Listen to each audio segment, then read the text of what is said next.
Market opens higher on positive global cues. Nifty moves above 17,900. The mid-caps outperform after a spell of weakness last week. PSU banks top gainers while pharma and healthcare connect.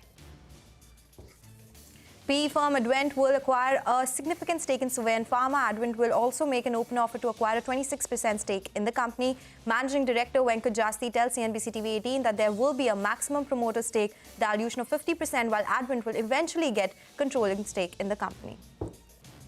Restaurant Brands Asia trades 1.5% higher after the company says it will launch iconic fried chicken brand Popeyes in Indonesia. Wellspun Corp will acquire Sensex's prefab plant via insolvency resolution. Also commissions a coke oven plant. Stock surges. SJVN wins an order to develop a 100 megawatt wind power plant with a development cost of almost 700 odd crore rupees. The stock surges about 6%.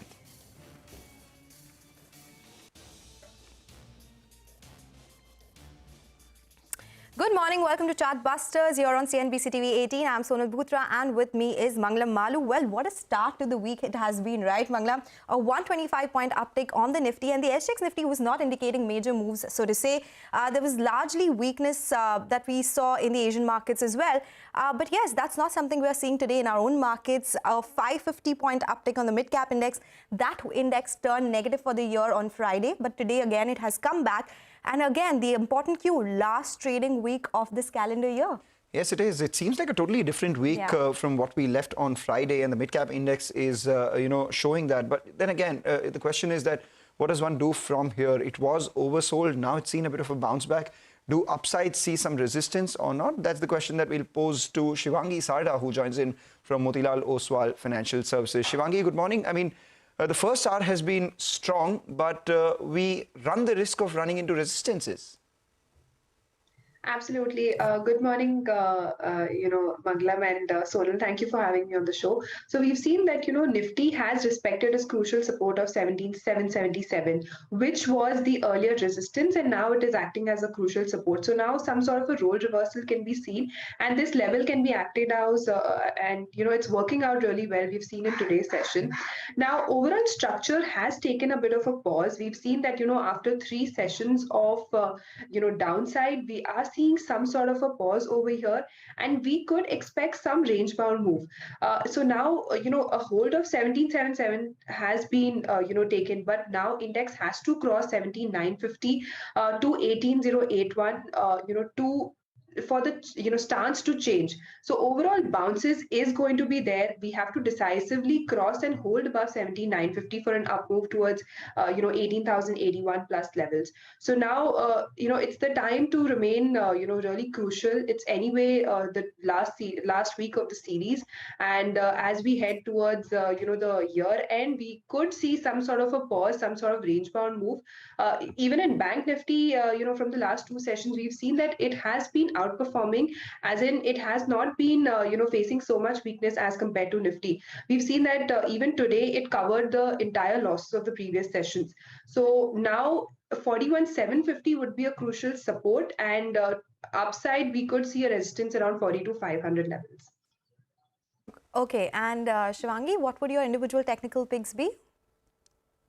So my stock picks would be, first would be HDFC Bank. We've seen that strong resilience can be seen over here, and it is an outperformer, and it witnessed buying interest at lower levels despite a gap down, and has been forming higher lows from the last 3 months. So it is a consistent outperformer and a heavyweight. So a buy recommendation on this with a target of around 2750 with a support of 2590 levels. My second pick would be sell on Metropolis. We've seen that in the entire pharma space, this stock has been an underperformer, and somewhere or the other this stock is not being able to hold its range, and it broke its range on the monthly frame. So we've seen weakness over here, and weakness could be continued over here with a target of around 1240 and a stop loss of around 1320 levels. All right, Shivangi, thanks a lot for joining in and giving us your picks in terms of individual stocks and the indices. With that, let's talk about some ideas for profit coming in from our colleagues at Money Control Pro. Sachin Pal joins in. The company in focus is Venky's India, which is one of the leading players in the domestic poultry market. The company primarily operates in a fragmented industry, and therefore it enjoys very little control over variations due to the commoditized nature of the business. This has been one of the primary reasons that the company's operating margins have been under pressure due to a significant spike in input costs. However, input costs such as soya have seen some moderation in recent months, so that along with a pickup in volumes due to the ongoing festive season should drive Venky's profitability higher over the next 2 quarters. From a long-term standpoint, the company is undertaking capacity expansion at its various verticals. Also, the business enjoys a very sticky relationship with a number of QSR operators. The business also stands to benefit with the change in consumer preferences towards non-veg consumption. Well, the company remains a market leader, but the business is going through a lean patch and therefore the stock has fallen out of favor. Investors with a long-term perspective can therefore look forward to acquiring the stock at current levels. All right, Sachin, thank you so much for joining us with all those ideas for profit. Let's slip into a short break. Kalpataru Power's merger with JMC Infra Projects gets approved by the NCLAT. The management will join in after the break to tell us more. Stay tuned. Welcome back. Let's get chatting with the management of Kalpataru Power, the first corporate guest on our show. This has the NCLT has approved the merger of Kalpataru Power with JMC Projects. We have Mr. Munot, who's the chairman of the company, joining in to give us more details on the same. Thanks a lot, Mr. Munot, for joining in. Season's greetings to you and your team as well. The first question that begets asking is about this NCLT nod for the merger that you've got for, the merger with JMC Projects. Just wanted to understand when this merger will be consummated, what kind of synergy benefits do you expect on the cost and revenue front? And will there be any sort of financial cost savings? Can you detail these, numbers for us? Yes. Good morning. Look, our focus will always be on EPC business across all the sectors which we are in: transmission, buildings and factories, infrastructure, urban infra, as well as water and water. These are the major projects which we will be continuing. Our whole focus will always be in growth in these sectors, but with a lot of more higher capabilities because of the merged entity with the technical, engineering, electromechanical, all that, and on the high value jobs. Okay. This will be our focus. Also, our focus will be that today Kalpataru Power is in transmission lines in 67 countries abroad. We would like to go across the other field to these countries to have a higher growth. Got it. So you are planning higher growth with this merger that has come in, but can you give us some numbers, Mr. Munot here? Can you give us a sense of by when this merger will get completed now that you have received the NCLT nod? And what kind of cost savings will you see? What are the synergies? Because these are some numbers that investors can work with and that will help them analyze the growth prospects of the company, of the merged entity as well. The cost saving is apparent, which is on interest cost as well as the productivity improvement in this sector, which will be in the tune of about 100 crore minimum, as well as the growth path will continue, and this merger will consummate within 30 days' time, which is mandated in the law. Okay, so 30 days is when the merger gets effected and you save about 100 crores in interest costs, and the combined order visibility for these companies is around 43,000 odd crore rupees. Mr. Munot, earlier there were worries about capital allocation. In fact, investment in several transmission assets and road assets, as well as some other non-core investments, even promoter pledges. Can you give us a sense of the promoter pledge right now? What is the plan to reduce it? And do you now have a capital allocation policy in place? Can you detail that for us? Yes, we have got a prudent capital allocation policy for last couple of years. And last 5-7 years, we have not invested except in our core business of EPC. We have sold our transmission assets and cashed it, as well as we have exited from one of the road projects. We are continuously working on to disinvest the other road assets as well as the other non-core activities, which will be which will be a very continuous efforts. As far as the pledge is concerned, it's gradually reducing and will continue to reduce this pledge. And when will you completely give away your pledge or completely reduce the pledge that you have in the books? What is the current number, Mr. Munot? Numbers is around 650% of the pledge of the holding. Okay. And say by FY24, a timeline by when it will become zero? It will gradually come down in a course of time. All right. You know, you had given us an order inflow guidance of 21,000 crores for FY23. Do you maintain that right now? We still have the fourth quarter to go by.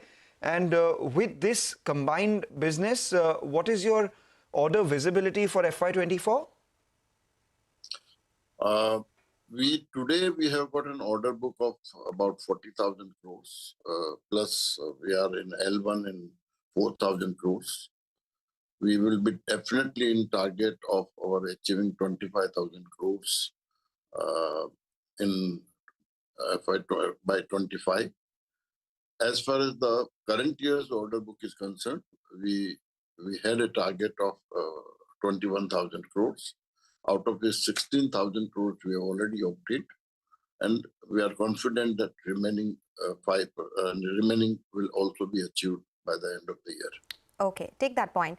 Mr. Munot, you did speak about, you've exited some of their road projects. You're looking to divest other road assets as well. Can you give us an idea of what's the plan regarding divesting your non-core assets, the Indore real estate, Sri Shubham Logistics Limited, and what kind of consideration do you expect to receive once you actually go ahead and sell stake or sell the entire stake in these assets? Yeah, I mean, we are continuously working on it to restructure or sell away the assets. Or similarly, Indore its building is complete and will be definitely be receiving certain cash flow. As well as Shubham, we are continuously in efforts to disinvest our interest. We expect about 100 crores in next 1 year's time out of this non-core assets. From all the non-core assets, you expect around 100 crore rupees, or is it from any individual of the ones that I named?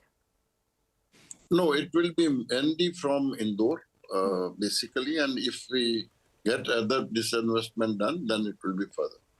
How much can that be? 100 crores from Indore. You have Sri Shubham Logistics and the other projects as well. Yes, that depends on our efforts are on. I'm sure by in this next year, we definitely hope to achieve certain. And the 100 crore comes in this financial year itself. The Indore project gets done in 1 year's time. Within 1 year.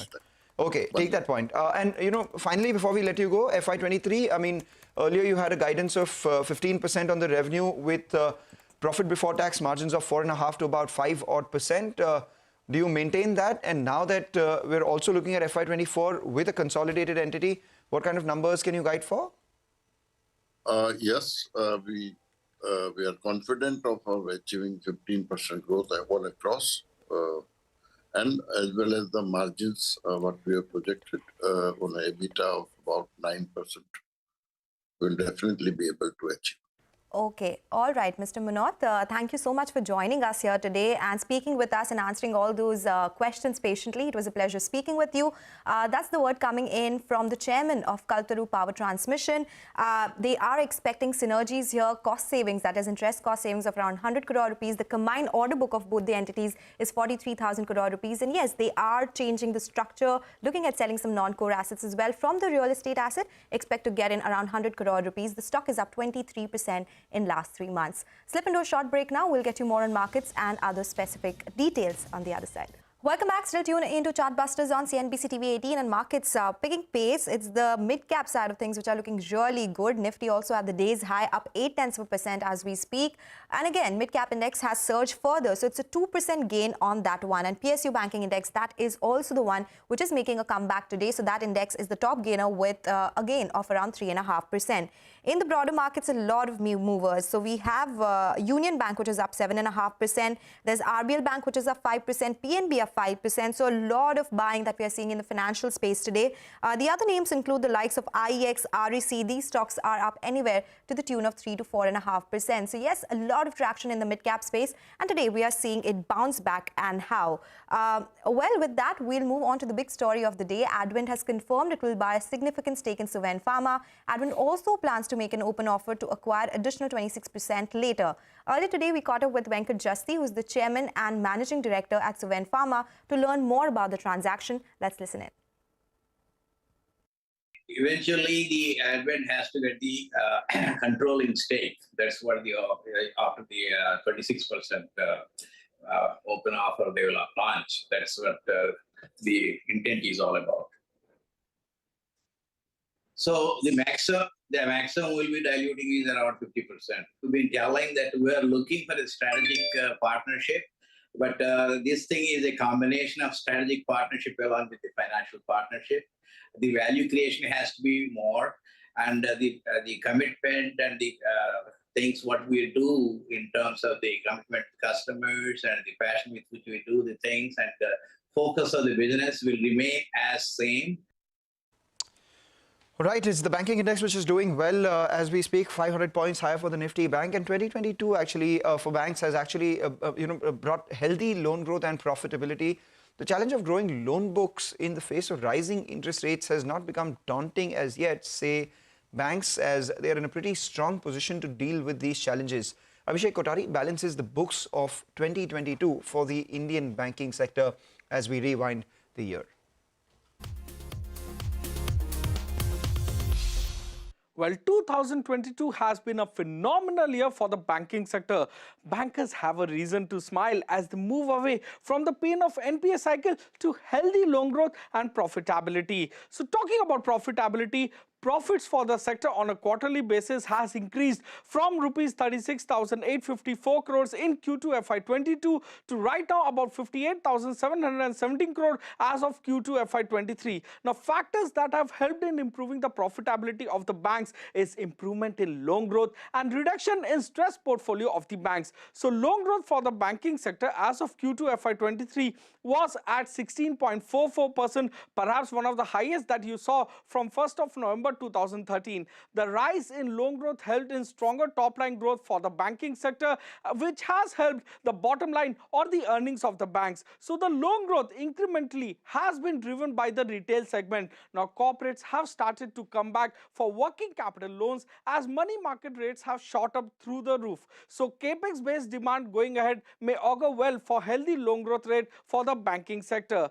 Stronger loan growth has also translated into healthy operating profit growth for the banking sector. Operating profits of the sector has grown from 97,383 crore in Q2 FY22 to right now a little under 1,15,000 crore as of Q2 FY23. Stress reduction. The banking sector has seen its gross NPA ratio decline from 7.4% in Q2 FY22 to right now about 5.24% in Q2 FY23. In value-wise, the decline has been 15.2% YOY in Q2 FY23. The declining gross NPA amount-wise has largely been led by the PSU banks. Now, PSU banks' gross NPA on a value-wise has declined by 15.9% YOY, that is from Q2 FY22 to Q2 FY23, while that of private sector banks has declined by 12.7% in the same period. So, PSU banks, the gross NPA ratio has declined by 256 basis points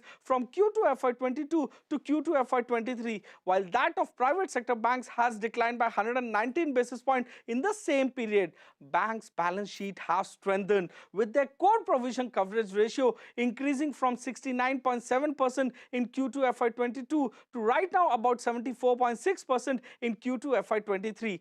PSU Bank's core provision coverage ratio has increased to 74.9% in Q2 FY23 when compared to a little under 70% in Q2 FY22. And that of private sector banks has increased to 74.4% in Q2 FY23 versus 69% that they had a year ago. So for 2023, the loan growth could remain strong and could be in double digits. Net interest margin will continue to expand till Q4 FY23 results as loans are getting repriced faster and at a healthier rate. Return ratios will expand as credit costs will come down and stress in the balance sheet will continue its downward trajectory. Oh yes, the banking space is in focus. Abhishek, thank you for all those details. And with that, it's a wrap on this edition of Chartbusters. Stay tuned. Trading Hour will take all the action ahead.